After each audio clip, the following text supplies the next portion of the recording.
لقد كان لكم في رسول الله Wassalatu wassalamu ala rasulillah wa ala alihi wa man walah wa asyhadu an la ilaha illallah wa asyhadu anna muhammadan abduhu wa rasuluh wa ba'du. Baik para bapak dan ibu sekalian, wali murid Taba TK maupun SD yang dirahmati Allah Ta'ala.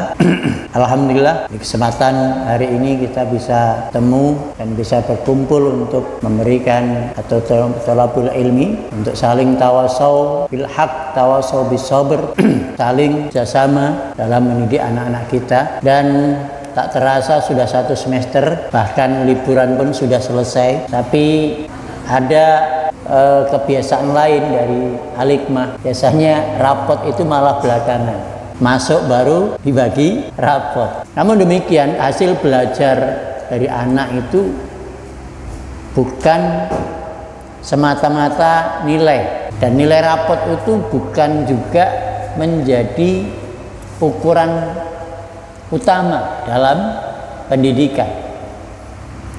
Justru yang harus kita perhatikan dalam memperhatikan perkembangan hasil belajar anak itu adalah dari perilaku, sifat wataknya, perkembangan attitude-nya, perkembangan afektifnya, ya, bukan sekedar perkembangan kognitif.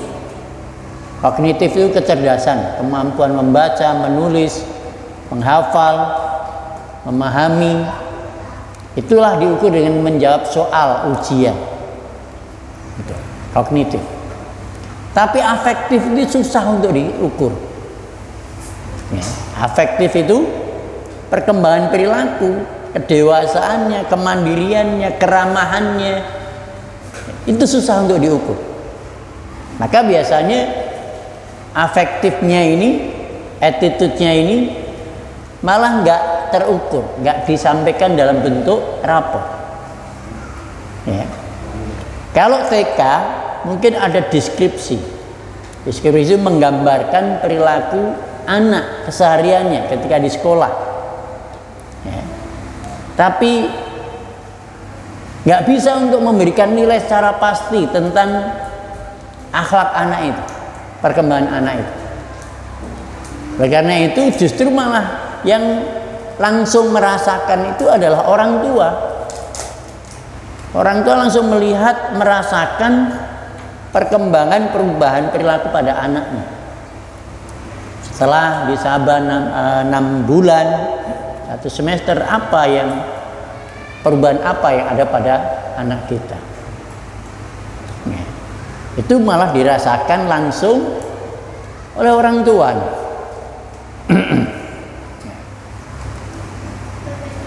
Lah, adapun perkembangan kognitif tadi ada dalam nilai rapor. Justru malah yang lebih utama, yang orang tua lupa pada melihat, mengukur dari hasil belajar anak itu adalah pada sisi afektifnya, attitude-nya, perubahan perilaku. Di sini nanti kita akan bahas sedikit tentang masalah ini. Jadi para bapak dan ibu sekalian, ya, hasil belajar itu ya, tidak lain adalah ada perkembangan perubahan perilaku. Jadi di kedewasaan, ya, menurut Ki Hajar Dewantoro, mendidik itu adalah proses mendewasakan. Proses mendewasakan, karena anak kita akan dewasa pasti. Kalau dia dikasih umur panjang, dia akan pada umur dewasa. Nah, itu pendidikan mesti mengawal, mendampingi day to day, hari ke hari, bagaimana dia semakin dewasa. Dewasa fisiknya sudah pasti, ya, dengan makan yang dia makan tiap hari, itu pasti dewasa fisik. Tapi bagaimana dewasa secara perilaku? Ini yang perlu kita perhatikan. Dan itu adalah tugas kita, tugas orang tua, tugas guru, bagaimana mendewasakan anak itu dari hari ke hari. Jadi walaupun liburan, sebenarnya liburan itu juga proses pendidikan. Liburan itu hanya karena mungkin formalitas sebenarnya, ya, formalitasnya kalender pendidikan di negeri kita ini, ya, seolah-olah kalau liburan itu nggak ada belajarnya. Padahal belajar bersosialisasi, ketemu sama kerabatnya, ketemu sama keluarga besarnya, ya, dia ketemu di tempat yang berbeda, orang yang berbeda, itu mereka belajar bersosialisasi, belajar untuk beradaptasi, belajar untuk berinteraksi. Tanpa begitu, kalau anak hanya dikungkung di kelas terus, hanya di kelas saja bersama gurunya, hanya begitu, maka dia nanti nggak bisa hidup, interaksinya kurang, ya, kurang bisa berinteraksi. Lah, agama kita itu agama yang sempurna. Agama kita agama yang sempurna. Agama kita adalah agama yang dibawa oleh Rasulullah SAW untuk menyempurnakan semua agama yang ada, yang dibawa oleh nabi-nabi sebelumnya. Ya. Hal ini para bapak dan ibu sekalian, agama kita pun mengajarkan pendidikan yang seperti itu. Jadi ada proses akil balik. Bagaimana akil dan balik secara serentak, bareng. Kalau udah balik dia akil, kalau akil dia balik. Gitu. Karena kalau dibuka di bab fikih gitu ya, kalau anak itu sudah balik, ya, maka sebenarnya anak itu sudah harus membayar zakatnya sendiri. Zakat fitrah itu udah bayar sendiri, bukan ayah ibunya lagi. Dia harus bisa mencari nafkah sendiri, hidup sendiri. Nggak jauh dari umur balik ini, umur 15 tahun dia sudah harus mandiri, mencari nafkah sendiri, bekerja sendiri, menghidupi diri sendiri. Dulu seperti itu. Lah pendidikan sekarang justru malah enggak, membuat anak itu jauh dari kemandirian. Ya, sudah lewat masa balik misalnya. Balik itu kan mimpi nggak mimpi, haid nggak haid, kalau udah 15 tahun sudah balik. Cara fikih. Ya. Lalu 15 tahun itu umur berapa? Kelas berapa? Kelas 3 SMP, kelas 9. Ya. Itu sudah harus mulai menghidupkan diri sendiri, menghidupi diri sendiri. Lah, sekarang pendidikan kita sudah SMA lulus, sarjana pun lulus, belum mandiri. Ya. Masih nganggur, nggak mau kerja, nggak mau menghidupi diri sendiri, nikah nggak berani. Kenapa? Karena memang pendidikannya pembocahan itu. Kita itu menganggap anak yang SMP, SMA itu dianggap masih bocah, belum dewasa. Padahal secara sadar sudah dewasa. Mestinya harus terlibat, ya. Ini karena proses pendidikan tadi yang salah. Proses pendidikan kita itu kalau SMP, SMA itu masih belum dianggap dewasa, masih SMP, SMA belum dianggap dewasa. Makanya lihat kalau gotong royong di perumahan, nggak ada anak-anak muda, orang tua semua. Anak SMP, SMA nggak ada. Ya, orang hajatan, nggak ada anak muda SMP, SMA. Orang tua semua, bapak-bapaknya yang pasang tenda biru, pasang ini, semuanya bapak-bapak. Anaknya itu masih anak-anak, dianggap anak-anak. Padahal udah SMA, sudah balik, udah mahasiswa, masih nggak terlibat, nggak dilibatkan. Ini sebenarnya karena pendidikan kita yang salah. Maka anak kita nggak dewasa, karena jarang kita libatkan dalam pekerjaan-pekerjaan kita. Jarang kita libatkan, kita masukkan, kita minta untuk kita libatkan dalam musyawarah keluarga, memecahkan masalah. Itu ya. Jarang. Sehingga ketimpangan balik duluan, akil belakangan. Belum akil. Badannya besar udah kayak emaknya yang perempuan, ya. Badannya besar udah kayak bapaknya yang laki-laki. Kalau udah kelas 9 itu udah besar, lebih besar daripada bapaknya atau ibunya. Tapi sifatnya kekanak-kanakan. Hanya main aja, pikirannya main aja. Karena apa? Karena kita salah didik. Ya, kurikulum kita hanya untuk kognitif saja, nggak pendewasaan. Ya, proses mendewasakan tadi yang kata Ki Hajar Dewantara, pendidikan itu untuk mendewasakan. Itu sekarang itu hampir nggak ada. Pembocahan dianggap masih kecil, dianggap masih belum layak untuk terlibat di urusan orang dewasa, urusan bapak, urusan ibu. Enggak. Akhirnya banyak anak-anak yang balik tapi nggak akil. Ya, balik nggak akil. Sementara dulu, zaman dulu, dalam sejarah, ya, itu mereka itu setelah nggak lama dari usia akil, dari usia balik, mereka menorehkan prestasi-prestasi besar. Seperti siapa? Usama bin Zaid. 18 tahun, usia 18 tahun, dia memimpin 3.000 pasukan.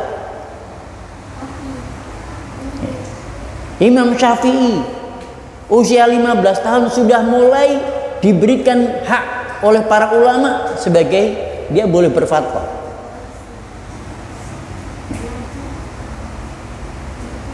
Kalau kita lihat juga, lihat Ibnu Sina. Saya nggak melepas daripada akidahnya. Ibnu Sina umur 15 tahun, 16 tahun itu menulis Qanunut Tibbi. Ya, undang-undang kedokteran modern yang sekarang dijadikan rujukan dalam kedokteran modern. Usia setahun kemudian dia menulis buku fisika tentang fisika. Itu ilmuwan-ilmuwan Islam. Ya, kaum muslimin dulu itu nggak lama dari usia balik mereka berani menikah, ya, berani apa? Mereka mengukir prestasi-prestasi besar. Itu nggak lama dari usia balik. Ya, jadi ini perlu kita pikirkan kembali tentang pendidikan kita. Jadi kita sebagai orang tua jangan ngikut arus. Arus pendidikan sekarang tuh begini, ikut aja. Jangan. Kalau ada seorang dokter Reza Akbar, dia mengatakan yang ikut arus itu apa? Sampah. Yang ikut arus apa? Sampah. Yang ikut arus itu kalau air bah, apa yang ikut arus bah itu? Sampah. Sampah. Jadi nggak bermutu. Ya. Lah, kalau kita mau punya anak yang beda dengan yang kepada, maka kita harus berani beda. Berani beda. Kalau seperti ini anakku nggak dewasa. Harus ada model pembelajaran, model pendidikan yang berbeda, mendewasakan anak. Jadi learning by doing. Gitu. Belajar langsung mengalami, belajar langsung praktek gitu. Itu sekarang sedikit yang praktek apa ekstrakurikuler. Padahal sebenarnya kurikulum itu harus disusun bagaimana anak mengalami, mempraktekkan setiap hari. Ya, bukan hanya teoritis di dalam kelas, begitu keluar ya, dia lulus, dia sarjana, bingung. Teori banyak, teorinya banyak, tapi prakteknya bingung. Harus training lagi, harus workshop lagi, harus pintu. Nah ini harus kita paham. Jadi ketimpangan seperti ini harus kita paham. Jadi Bapak dan sekalian, saya ingin sampaikan tentang surat Jum'ah ayat 2 ya, kita korelasikan dengan surat Al-Baqarah 151 ya. Di mana Allah Ta'ala mengatakan huwallazi ba'atsa fil ummiyina rasulan minhum. Dia Allah yang mengutus di tengah kaum yang ummi seorang rasul dari mereka. Dari mereka minhum itu rasul yang ummi juga. Ummi itu buta huruf, nggak bisa baca, nggak bisa nulis. Rasul yang diutus itu bukan yang pintar baca tulis, tapi juga yang buta huruf, nggak bisa baca, nggak bisa nulis. Apa tugasnya rasul itu? Yatlu alaihim ayatihi, membacakan ayat-ayatnya. Loh, katanya nggak bisa membaca, tapi kok suruh membacakan? Maknanya membacakan kembali ayat yang sudah ditalkinkan Jibril, yang Rasulullah sudah hafal. Yatlu alaihim ayatihi wa yuzakkihim, dan membersihkan jiwa mereka. Membersihkan jiwa mereka, hati, tazkiyatun nufus ya. Jadi membacakan ayat-ayat Al-Quran, kemudian membersihkan jiwa, wa yu'allimuhumul kitab wal hikmah, mengajarkan Al-Quran dan hikmah. Hikmah itu sunnah. Kalau ada dua kata Alkitab wal hikmah beriringan, itu maknanya kata para ulama Al-Quran dan sunnah, hadis. Tapi kalau sendiri ya, walaqad ataina luqmanal hikmata gitu. Anishkur lillah, aku berikan kepada Luqman al-hikmah. Ini hikmah berarti kata-kata nasihat yang mendalam, yang benar, yang baik, itu hikmah. Gitu ya. Itu maknanya. Wa yu'allimuhumul kitab wal hikmah wa in kanu min qabl la fi dhalalin mubin. Yang sebelumnya mereka dalam kondisi sesat yang nyata.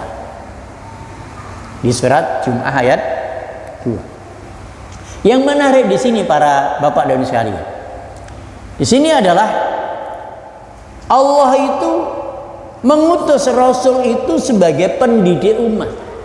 Innama bu'istu mu'alliman, aku diutus untuk menjadi pendidik, menjadi guru ya, di hadis riwayat Ibnu Majah ya, innama bu'istu mu'alliman, aku diutus untuk menjadi seorang guru, seorang pendidik.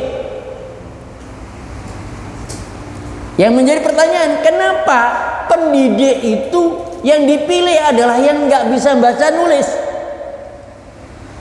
Nah ini menjadi pertanyaan. Coba kalau sekarang ada nggak lembaga pendidikan yang menerima guru nggak bisa baca tulis? Mesti S1 ya, mesti minimal dia mesti bisa baca tulis. Tapi kenapa Allah Ta'ala memilih justru Muhammad SAW yang ummi? Padahal saat itu ada para penyair, orang-orang yang bisa membaca nulis, bukan hanya sekedar bisa membaca dan menulis, tapi bersastra. Di zaman Nabi sudah ada para penyair-penyair hebat yang syairnya digantung di Darun Nadwa. Nah, kita baca Sirah Nabawi, syair yang paling bagus digantung di tempat pertemuan mereka. Gitu. Kenapa Allah nggak memilih para penyair itu? Kenapa Allah memilih kepada Rasulullah yang ummi, yang buta huruf? Ini patut untuk direnungkan. Patut direnungkan. Saya merenungkan kalimat ini, ya, Rasulam minhum ini. Ini saya merenungkan lama. Lama saya mencari jawabannya. Jawaban yang saya dapat satu. Ya. Dari tafsir-tafsir itu mengajarkan, memberikan hikmahnya apa? Hikmahnya bahwa Allah hendak membungkam para ahli kitab yang menuduh Al-Quran itu karangan Muhammad. Al-Quran itu karangan Muhammad, hasil jiplak bacaan meringkasan dari Taurat dan Injil, Zabur. Muhammad itu jiplak dari Injil, dari kitab suci sebelumnya. Itu Al-Quran karangan Muhammad. Maka terbantah bagaimana Muhammad membaca Injil dan Taurat sementara Muhammad nggak bisa baca, nggak bisa nulis. Injil dan Taurat bukan bahasa Arab, bahasanya Ibrani dan Suryani. Terbantah. Jadi Al-Quran itu ori, ya, kalamullah, ori, original, asli, valid, bukan karangan manusia, bukan susunan Muhammad, bukan hasil jiplak Injil dan Taurat. Sebatas itulah yang saya dapat dari literatur bacaan yang saya baca. Jadi hikmahnya adalah untuk menunjukkan bahasanya Al-Quran itu adalah original. Muhammad nggak bisa membaca, nggak bisa menulis, ya. Supaya nanti kenapa Rasulullah memilih dari Rasul yang ummi nggak bisa baca tulis, supaya nanti tidak ada yang menuduh, ya, tuduhan-tuduhan bahasanya Al-Quran itu karangan Muhammad itu terbantah. Nggak mungkin orang yang nggak bisa baca tulis bisa menyusun Al-Quran seperti ini. Kalimat-kalimat yang sangat indah, kalimat-kalimat yang sangat bagus untuk pedoman hidup manusia. Ya, ini satu hikmahnya. Kemudian saya merenungkan lagi, apa ya hanya ini? Ya, saya sebagai seorang pendidik, praktis pendidikan merenungkan. Ada saya dapat jawaban. Perkataan Abdullah bin Mas'ud. Abdullah bin Mas'ud itu mengatakan, Innallaha yanzuru ila qulubil ibad. Sesungguhnya Allah itu melihat pada hati hamba-hambanya. Fawajada qalba Muhammadin sallallahu alaihi wasallam khairu qulubil ibad. Rasul Allah melihat hati hambanya yang paling baik itu adalah hati Muhammad SAW. Fastafahu li nafsih, sehingga Allah memilihnya dan untuk membawa misi risalah kenabian. Jadi yang Allah pilih bukan yang pinter menulis dan membaca untuk menjadi seorang guru besar bagi umat ini, tapi yang Allah pilih adalah yang memiliki hati yang terbaik. Itu gurunya para guru, gurunya para ulama, gurunya para guru besarnya umat ini, Rasulullah Sallallahu Alaihi Wasallam. Ya, jadi kalau kita lihat seperti ini, jadi kenapa yang disuruh mendidik umat itu bukan yang membaca dan menulis, yang pintar membaca nulis, tapi kenapa yang dipilih adalah yang paling baik hatinya. Sampai kalau kita lihat sirah Rasulullah, masa kecilnya sempat dibelah dadanya oleh Jibril, dicuci hatinya dengan air Zam-Zam, dikembalikan lagi. Entah itu udah berapa kali proses pembedahan dada Rasulullah SAW oleh Jibril. Itu menunjukkan bahasanya Allah itu sebelum jadi nabi, Allah menyiapkan pendidik umat ini, pemimpin umat ini yang akan jadi teladan besar bagi manusia, yang akan merubah zaman, yang akan merubah manusia. Itu adalah yang memiliki hati yang bersih. Dialah yang layak menjadi seorang guru. Dia yang layak menjadi seorang pendidik bagi umat. Kalau begitu apa kesimpulannya? Kesimpulannya adalah salah satunya tujuan pendidikan manusia, tujuan mendidik manusia, tujuan mendidik anak itu kebersihan jiwa. Bagaimana kita membersihkan jiwa anak kita? Ya. Bukan sekedar baca nulis, bukan sekedar pinter keterampilan, bukan sekedar pinter secara otak, kognitifnya bagus, tapi afektifnya tidak. Makanya tugas Rasul tadi apa? Yatlu alaihim ayatihi. Pertama itu membacakan kembali, menyampaikan kembali ayat-ayat yang sudah dihafal dari Jibril. Setelah disampaikan apa? Wa yuzakkihim, membersihkan jiwa. Kata Syekh As-Sa'di, ya, wa yuzakkihim ayutahhiru akhlaqihim wa nufusihim, yaitu membersihkan akhlak mereka dan jiwa mereka. Bitarbiyatiha alal akhlaqil jamilah, dengan pendidikan di atas akhlak yang baik. Nah, ya. Wa tanziha anil akhlaqir radhilah, membersihkan dari akhlak yang rendah, yang hina, sifat-sifat otak yang jelek. Dibiasakan akhlak yang baik, dijauhkan dari sifat yang jelek. Itulah pendidikan.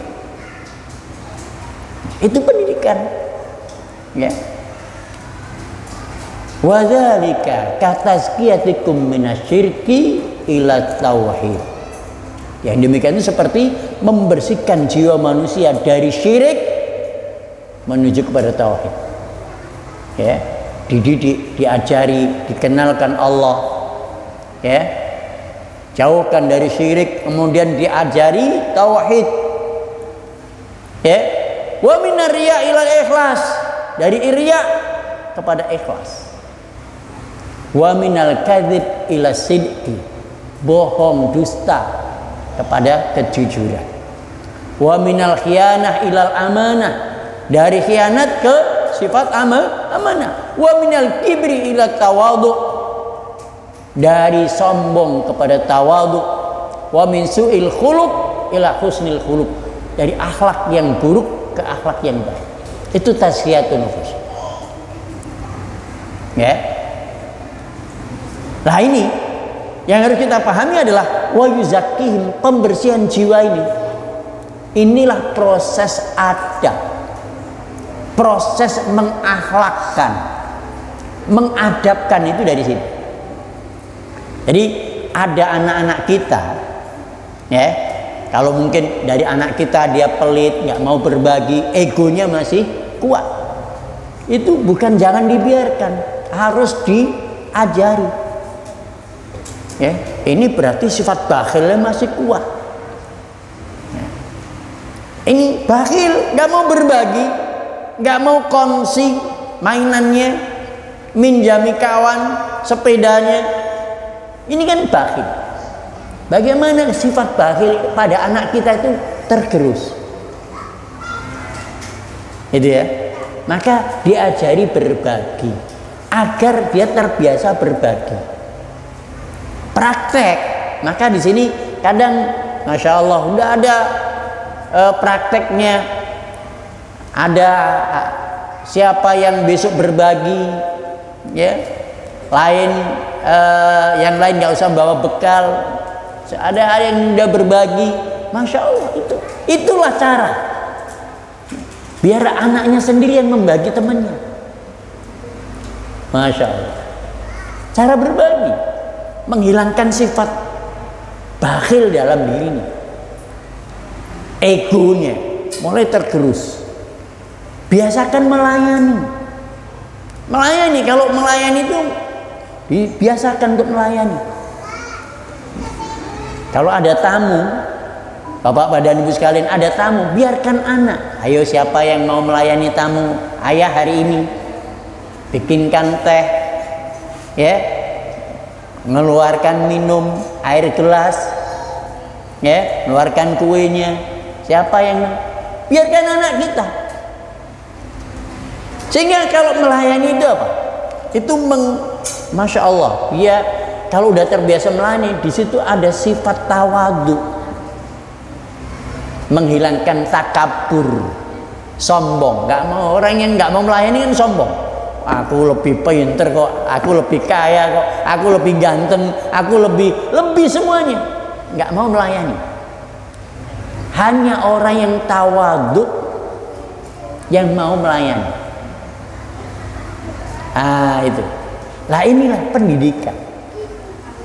Makanya praktek. Wa yuzakkihim. Ya. Baru setelah membersihkan jiwa itu apa? Rasul punya tugas wa yu'allimuhumul kitab wal hikmah. Baru mengajar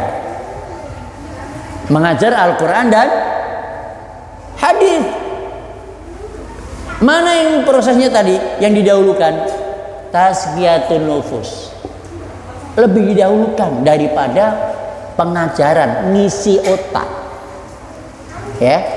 Mengajar itu kan ngisi otak.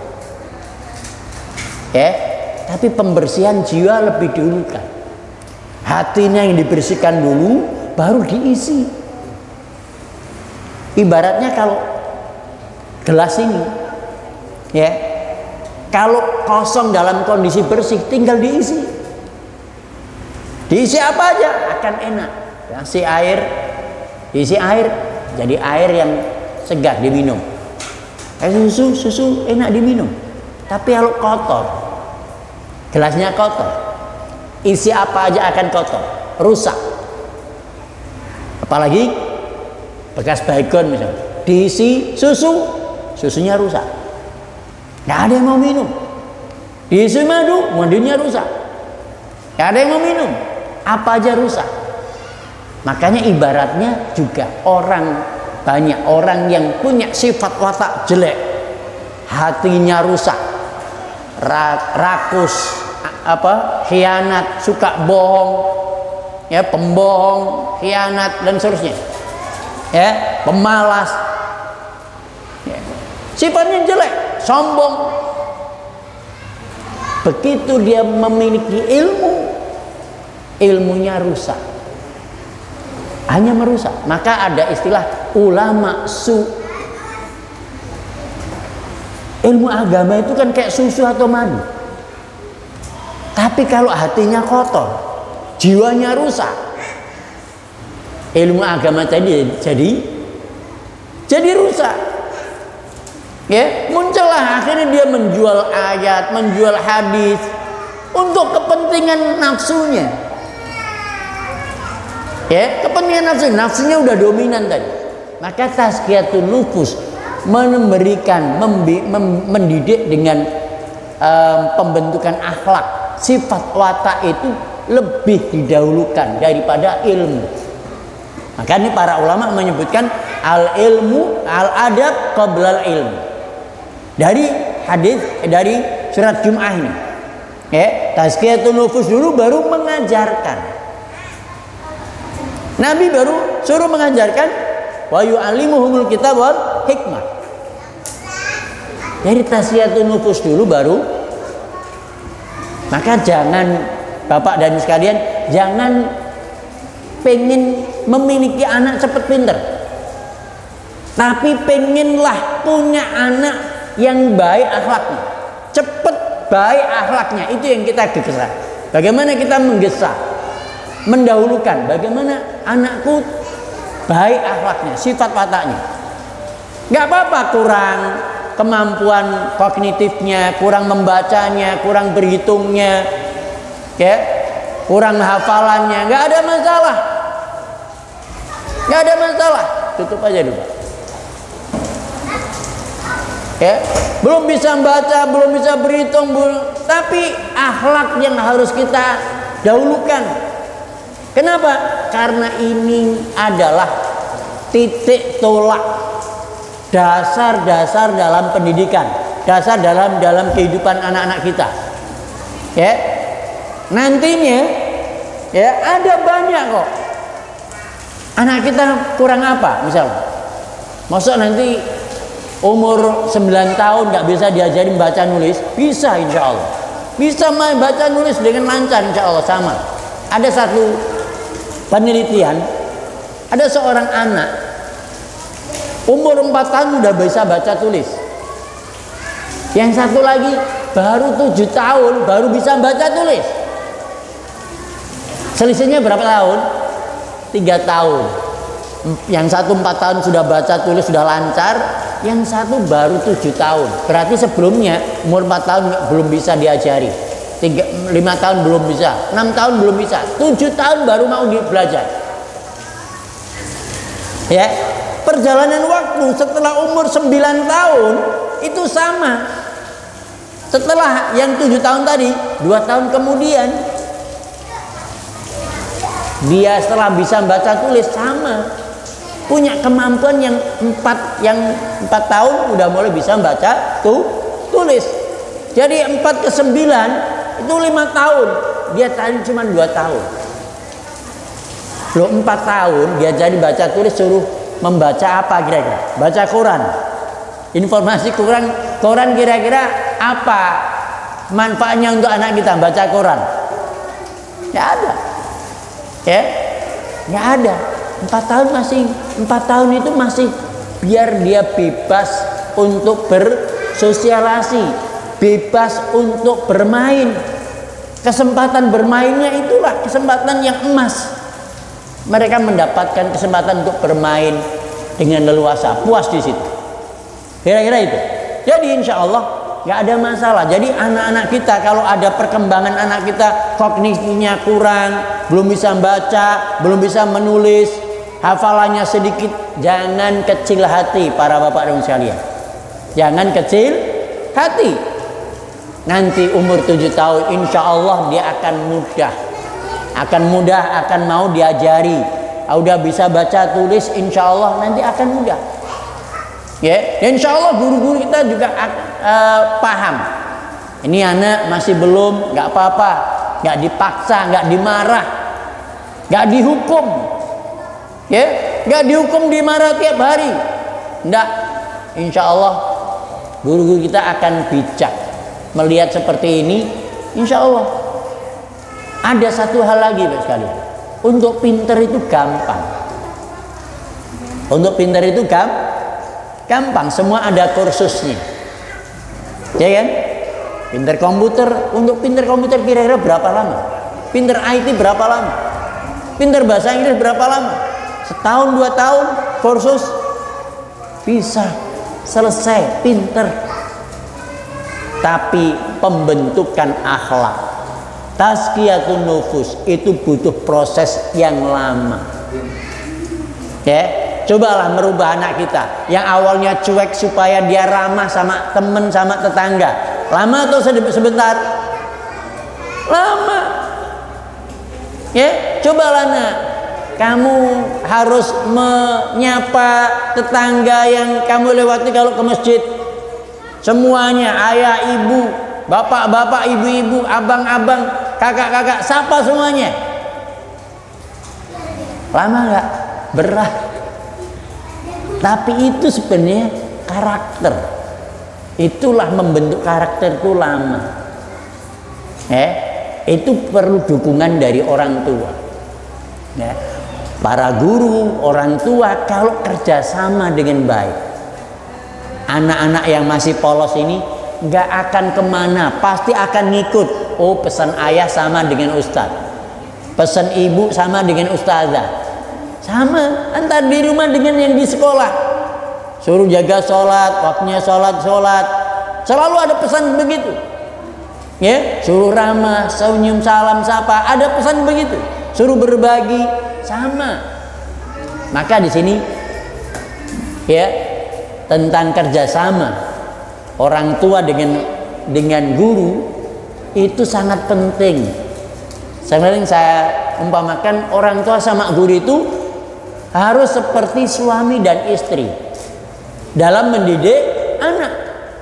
Ya, seorang suami nggak boleh menutupi kesalahan anaknya karena nanti khawatir dimarahin sama istrinya.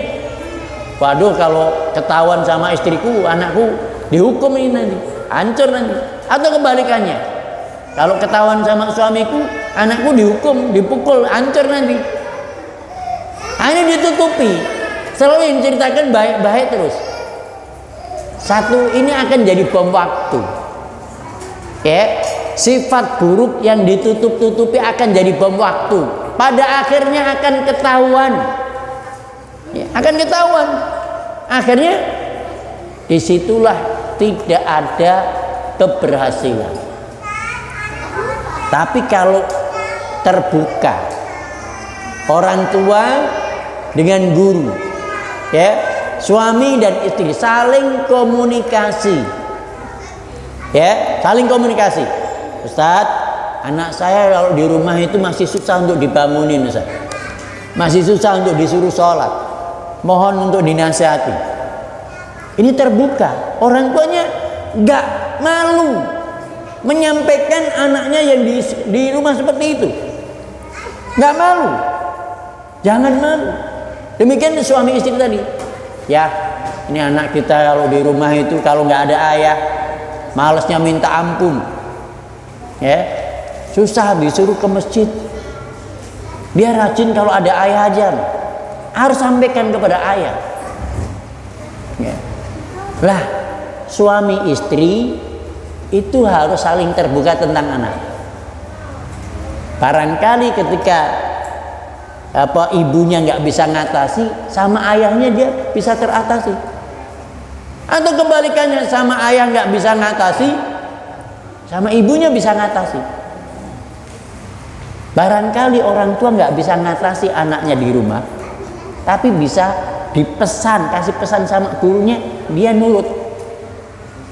Atau kebalikannya, di sekolah, Masya Allah, sama gurunya nggak nurut, tapi sama ayahnya nurut. Ada saling terbuka. Jadi kalau ada laporan, atau dipanggil ke sekolah, itu bukan untuk membuka aib, tapi untuk kerjasama. Itu ya, karena sebagian orang tua ada yang merasa, waduh, seumur-umur aku nggak pernah dipanggil ke sekolah, baru kali ini malu-maluin aja, anaknya yang didamprat, dimarahin, nggak terima. Ya. Kalau manggil orang tua itu bukan untuk menghukum anak, tapi adalah untuk kerjasama supaya lebih intens, supaya mungkin gurunya pengen mengenal lebih cepat tentang karakter anak.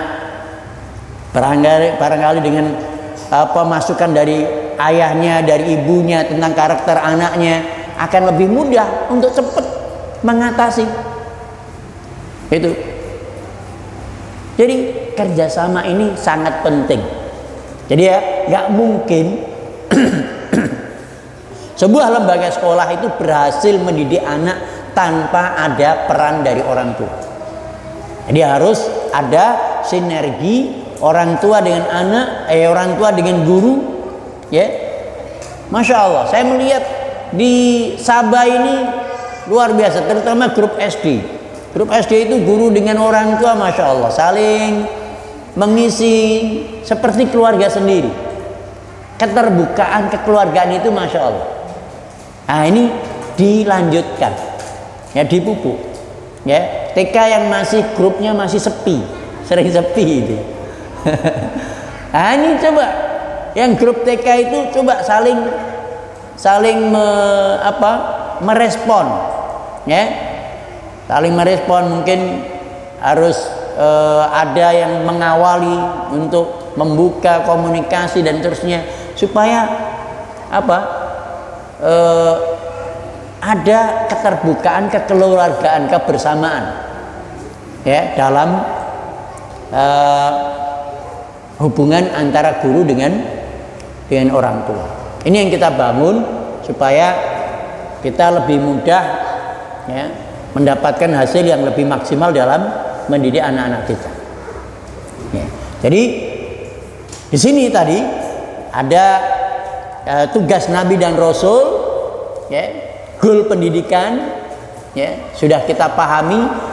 Inti dari pendidikan itu awal dan akhirnya adalah akhlak.